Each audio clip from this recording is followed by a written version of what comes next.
he said, and even though I love to be out in nature, I would rather be here with you looking at God's Word. Before I do that, I just want to thank Andy for giving me 3 whole chapters to preach on. I've timed it in at just short of 4 hours, so bear with me. Lock the doors. And thank you in particular for giving me just about the only chapter in the Bible that talks about foreskins. So we're looking at friendship, but this is like a 3-way friendship. It's a friendship that went wrong and it's a friendship that went right. And so we're going to just plough through. I'm going to get on, just joking aside, 20 minutes, you'll be all right. But we're going to get stuck into it and we're going to look at the pitfalls and where things went wrong for Saul and where things went right for David and Jonathan. So it's 1 Samuel 18 through to chapter 20. After David has just killed Goliath.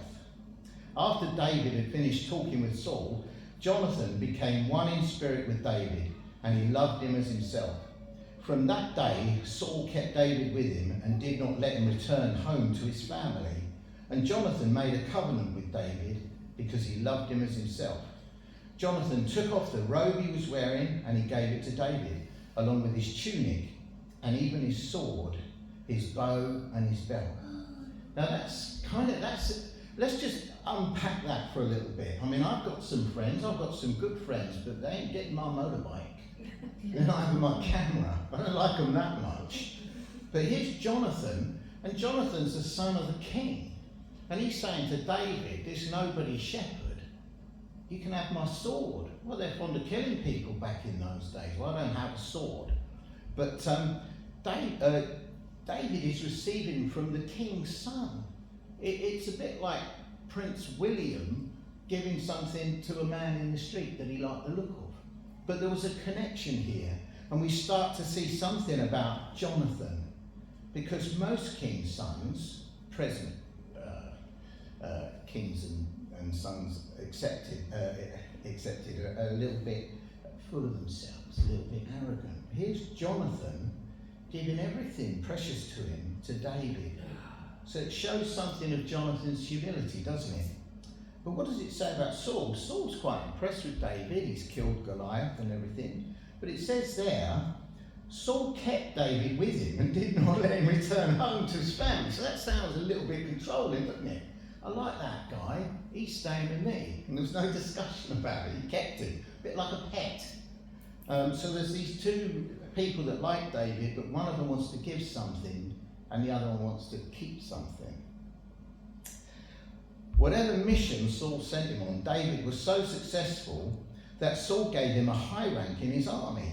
This pleased all the troops and Saul's officers as well. When the men were returning home after David had killed the Philistine, the women came out from all the towns of Israel to meet King Saul, with singing and dancing, with joyful songs, with timbrels and lyres. As they danced, they sang, Saul has slain his thousands, and David his tens of thousands. Saul was very angry. This refrain displeased him greatly.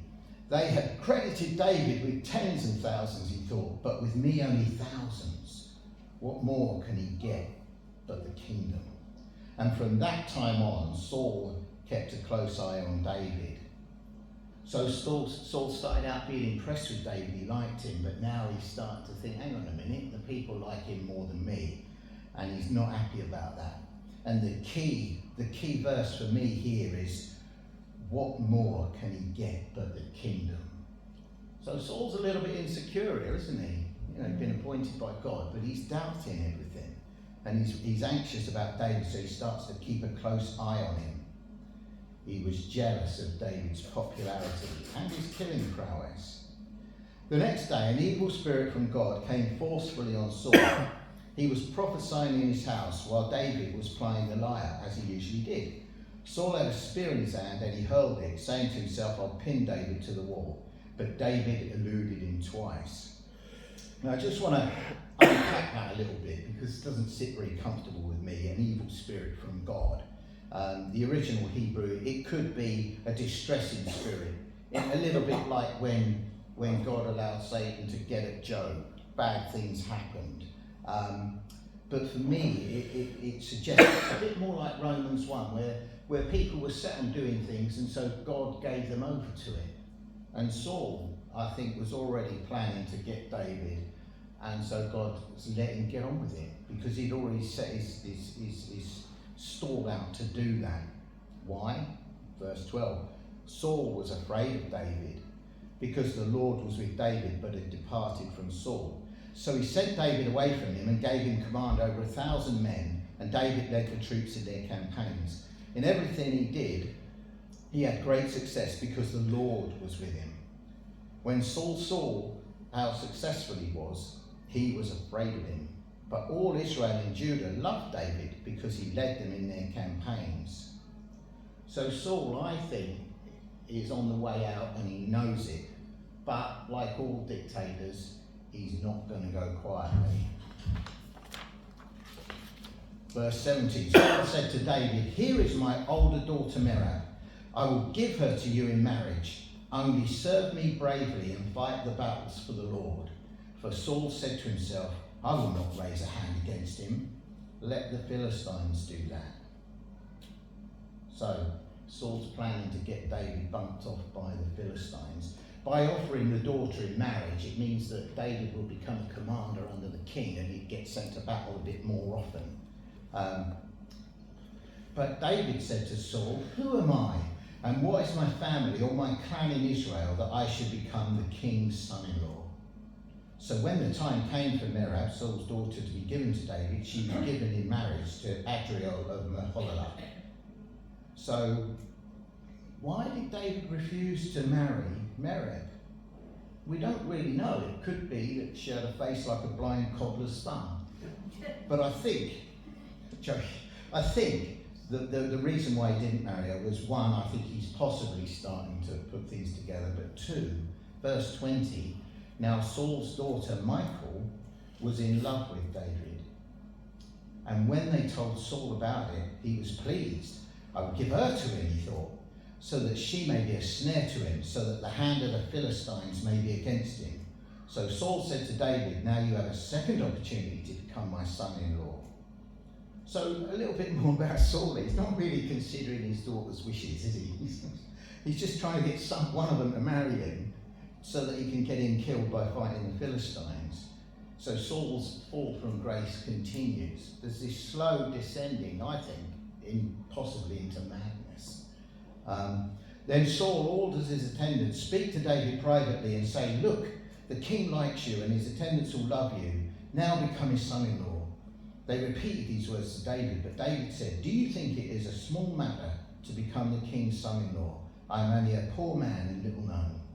When Saul's servants told him what David had said, Saul replied, "Say to David, the king wants no other price for the bride than 100 Philistine foreskins to take revenge on his enemies." Saul's plan was to have David fall at the hands of the Philistines. Now, I'm not sure whether David was ever IQ tested. I don't think they had him in those days. But if we look at verse 11, it said, Saul had a spear in his hand. Now, David's playing the harp because Saul's in a strop. He's depressed, possibly what we would call bipolar. And he's sitting there and he's depressed, and David's playing the harp to soothe him.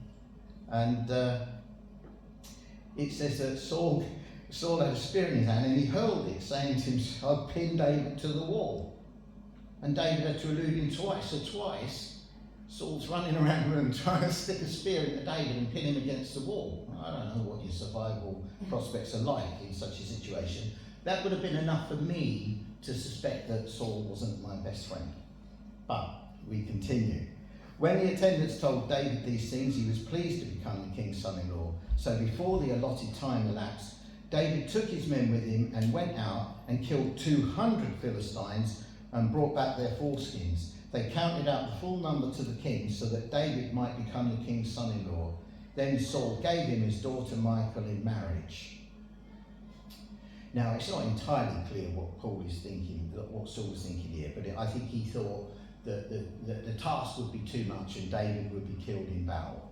And Saul and David, being the superb warrior that he was, didn't just kill 100, he killed 200s.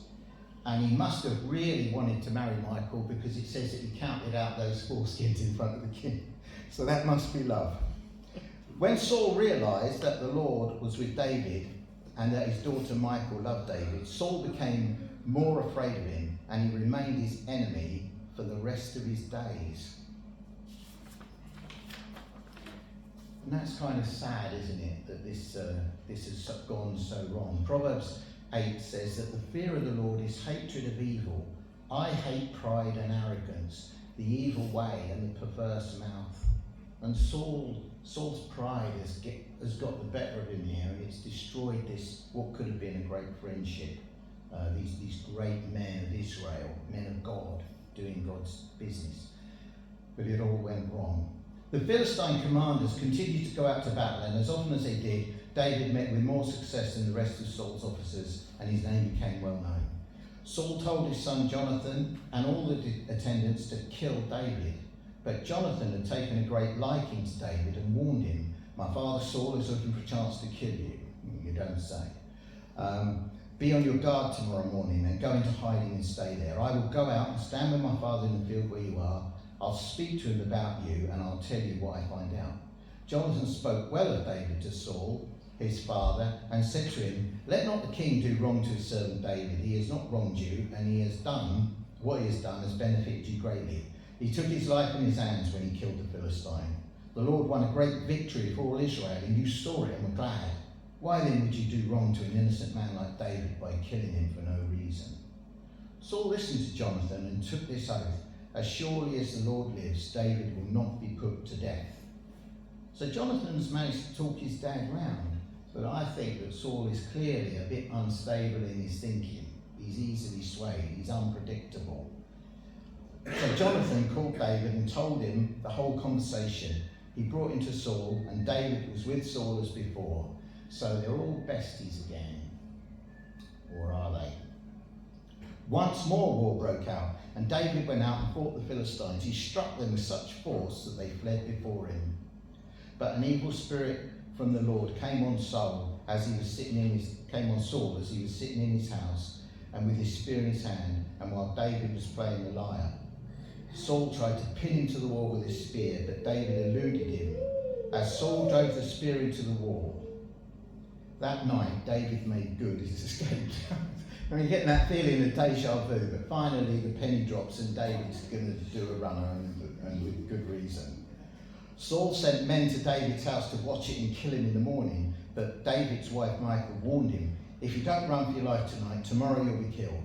So Michal let David down through the window, and he fled and escaped. Then Michal took an idol and laid it in a bed and covered it with garment, putting some goat's hair on the head. Doesn't say much for David's good looks, does it? When Saul sent the men to capture David, Michal said, "He is ill." Then Saul sent the men back to see David and told them, "Bring him up to me in his bed so that I may kill him." But when the men entered, and there was an idol in the bed, and at the end there was some goat's hair, Saul said to Michal, "Why did you deceive me like this and send my enemy away so that he escaped?" Michal told him, "He said to me, 'Let me get away. Why should I kill you?'"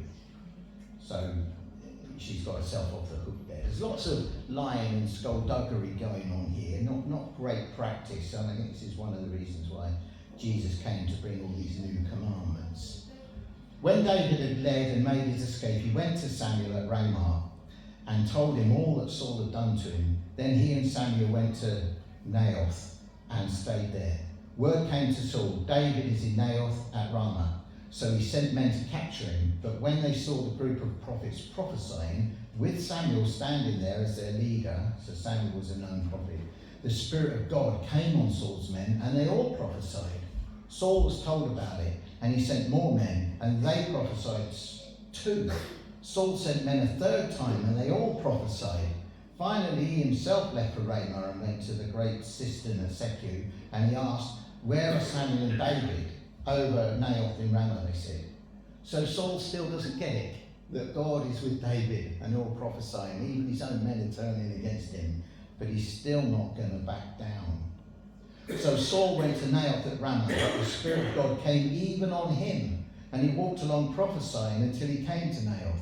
He stripped off his garment, and he too prophesied in Samuel's presence. He lay naked all that day and all that night. That is why the people say, is Saul also among the prophets?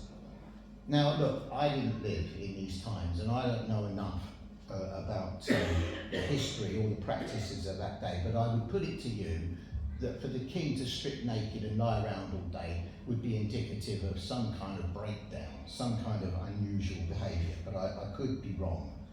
I see it as a slow descent into madness. Then David fled from Naioth at Ramah and went to Jonathan and asked, "What have I done? What is my crime? How have I wronged your father that he's trying to kill me?" "Never," Jonathan replied. "You're not going to die. Look, my father doesn't do anything great or small without letting me know." Clearly does. "Why would he hide this from me? It isn't so." So I think Jonathan's a good egg, but possibly a bit naive. But David took an oath and said, "Your father knows very well that I have found favour in your eyes." And he has said to himself, "Jonathan must not know this, or he will be grieved. Yet as surely as the Lord lives and as you live, there is only a step between me and death." Jonathan said to David, "Whatever you want me to do, I will do it for you." So David said, "Look, tomorrow is the new moon feast, and I'm supposed to dine with the king. But let me go out into the field until the evening of the day after tomorrow. If your father misses me at all, tell him David earnestly asks my permission to hurry home to Bethlehem, his hometown, because an annual sacrifice is being made there for his whole clan." So more lies. "If he says very well, then your servant is safe. But if he loses his temper, you can be sure that he is determined to harm me. As for you, show kindness to your servant, for you have brought him into covenant with you before the Lord. If I am guilty, then kill me yourself. Why hand me over to your father?" "Never," said Jonathan. "If I had the least inkling that my father was determined to harm you, wouldn't I tell you?" David asked, "Who will tell me if your father answers you harshly?" "Come," Jonathan said, "let's go out into the field." So they went there together. Then Jonathan said to David, "I swear by the Lord God of Israel, that I will surely sound out my father by this time the day after tomorrow. If he is favourably disposed towards you, I will not send you word and let you know. But if my father intends to harm you, may the Lord deal with Jonathan, be it ever so severely. If I do not let you know and send you away in peace, may the Lord be with you as he has been with my father. But show me unfailing kindness like the Lord's kindness as long as I live, so that I may not be killed. And do not ever cut off your kindness to my family, not even when the Lord has cut off every one of David's enemies from the face of the earth." So Jonathan made a covenant with the house of David, saying, "May the Lord call on David's enemies to account." And Jonathan and David reaffirmed his oath out of love for him, because he loved him as he loved himself. So that's 3 times we get this love that Jonathan had for David, as he loved himself. Then Jonathan said to David, "Tomorrow is the new moon feast. You will be missed, because your seat will be empty. The day after tomorrow, towards the evening, go to the place we hide when this trouble began, and wait by the stone Ezel. I will shoot 3 arrows by the side of it, as though I was shooting a target. Then I will send a boy and say, 'Go and find the arrows.' If I say to him, 'Look, the arrows are on this side of you, bring them here. Then come, because as surely as the Lord lives, you are safe, there is no danger. But if I say to the boy, 'Look, the arrows are beyond you,' then you must go, because the Lord has sent you away." And about that matter you and I discussed. Remember, the Lord is witness between you and me. So Jonathan sends that little bit of reassurance. But you're starting to see now why David wrote some of those psalms. This was not an easy life he was living. So David hid in the field, and when the new moon came, the king sat down to eat. He sat in his customary place by the wall opposite Jonathan, and Abner sat next to Saul. But David's place was empty. Saul said nothing that day, for he thought something must have happened to David to make him ceremonially unclean. Surely he is unclean. But the next day, the 2nd day of the month, David's place was empty again. Then Saul said to Jonathan, "Why hasn't the son of Jesse come to the meal, either yesterday or today?" Jonathan answered, "David earnestly asked me for permission to go to Bethlehem. He said, 'Let me go, because our family is observing a sacrifice in the town, and my brother has ordered me to be there. If I found favour in your eyes, let me go and see my brothers. That is why he has not come to the king's table." Saul's anger flared up at Jonathan, and he said to him, "You son of a perverse and rebellious woman, don't I know that you have sided with the son of Jesse to your own shame and to the shame of the mother who bore you? As long as the son of Jesse lives on this earth, neither you nor your kingdom will be established. Now send someone to bring him to me, for he must die." "Why should he be put to death? What has he done?" Jonathan asked his father. But Saul hurled his spear at him to kill him. Then Jonathan knew that his father intended to kill David. So now Saul is attempting to kill even his own son in his desire to get at David and kill him. What kind of jealousy, what kind of pride, what kind of arrogance, what kind of evil has he descended into? Jonathan got up from the table in fierce anger. On that second day of the feast, he did not eat because he was grieved at his father's shameful treatment of David. In the morning, Jonathan went out to the field with David. He had a small boy with him. He said to the boy, "Run and get the arrows I shoot." As the boy ran, he shot an arrow beyond him. When the boy came to the arrow, Jonathan called out, "Isn't that arrow beyond you?" Then he shouted, "Hurry, go quickly, don't stop." The boy picked up the arrow and returned. Then Jonathan gave his weapons to the boy and said, "Go and carry him back to town." After the boy had gone, David got up from the south side of the stone, bowed before Jonathan 3 times with his face to the ground. Then they kissed each other and they wept together. But David wept the most. So this realization has come that their friendship's going to come to a forced end without, against their wishes, but it's the only way under the present regime that David can survive. Jonathan said to David, "Go in peace, for we have sworn friendship with each other in the name of the Lord, saying, 'The Lord is witness between me and you, and between your descendants and my descendants forever.'" Then David left, and Jonathan went back to town. Have you ever had a friendship like that? I had one once. When I was a young, keen student at Bible college, I met a friend same age as me, but he'd been raised a Christian. He was further down the line than I, and he went on to Bible college to do 3 more years, and he went off to be a missionary. And I was in awe of him. I didn't idolise him, but I felt like he was the Christian I should have been.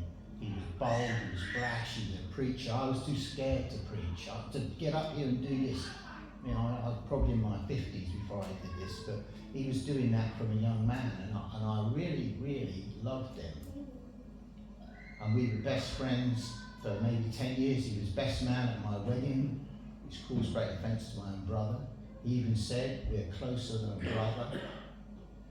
And then after 10 years of friendship, I had the temerity to beat him at a game of tennis.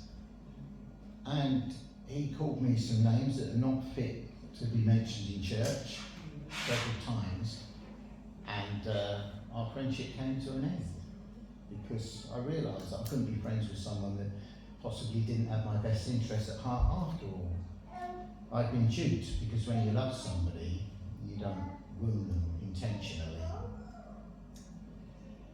Proverbs says this: "A friend loves at all times, and a brother is born for a time of adversity."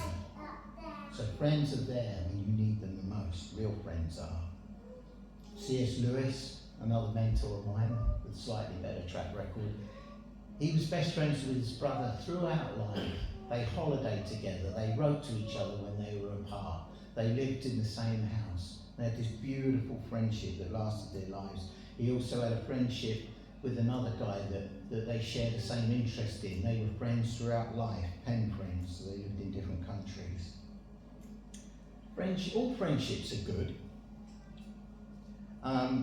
but Christian friendship, I think, is more than good. It's a gift from God and needs to be treated as such. C.S. Lewis said in his book about love, called The Four Loves, "In normal friendship, we think we have chosen our peers. In reality, a few years difference in the dates of our births, a few more miles between certain houses, the choice of one university instead of another, the accident of a topic being raised or not raised at a first meeting, any of these chances might have kept us apart. And that's true, isn't it? We just meet people by chance. But for a Christian, there are, strictly speaking, no chances. A secret master of ceremonies has been at work. Christ, who said to his disciples, "You have not chosen me, but I have chosen you," can truly say to every group of Christian friends, "You have not chosen one another, but I have chosen you for one another." The friendship is not a reward for our discriminating good taste in finding one another out. It is the instrument by which God reveals to each of us the beauties of others.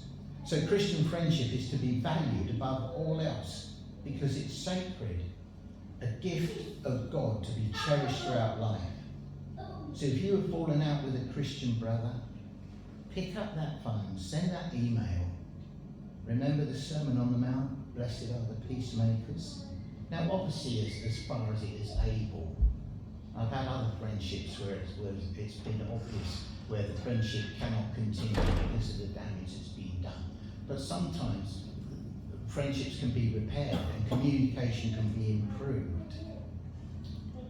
Maybe it's just that you let life pass you by and now it's time to get back in touch. Don't be the one who says, "Well, I'm waiting for them to contact me." It's on them because I sent the last letter or I made the last phone call. Or maybe they did something to upset you. Now last night I was watching a playwright called Jimmy McGovern. He was talking about the reason he wrote a certain play called The Lakes. And in The Lakes there were some boys, they're out on a boat just playing where they shouldn't have been, and a jet comes over, as they do in the Lake District, those of you who go there, and they jumped and fell out of the boat in shock, and some of them drowned. Now that pilot that flew that plane, he didn't know that he'd caused the death of 4 children because nobody told him. Not that he was responsible, but do you see what I'm saying? Sometimes people don't know. And we can hold friendships at a distance because we're waiting for that other person to apologise for the hurt that they've done. They might not be aware because you don't. There's that saying, isn't there? You haven't walked a mile in their shoes. And it's very true. You don't judge because you haven't walked a mile in their shoes, but even if you have walked a mile in their shoes, you don't know that their childhood, what's happened to them, has caused them to react differently to the circumstances in their lives. But if we can forget about ourselves and our own hearts and just look to meet those people, you just don't know. I'm an old man now and I've seen so much pain, and a lot of that pain that people have expressed, a lot of their behaviours, a lot of their conduct comes from childhood abuse, comes from things that were said and done to them that were so painful that they buried it, but it comes out in the way they behave and the things that they do. So be the bigger man, be the bigger friend, be prepared to get your fingers burnt, to reach out to your friends, because you just don't know. I know people that can't talk. I know what's happening, they can't talk. Sometimes it's led to suicide, and it's often led to broken lives, but there can be healing in real friendships. And as Christians, we're called to be friends. Why? Because we don't want to end up like Saul, who fell on his own sword. Wouldn't that be tragic? I hope that was 20 minutes.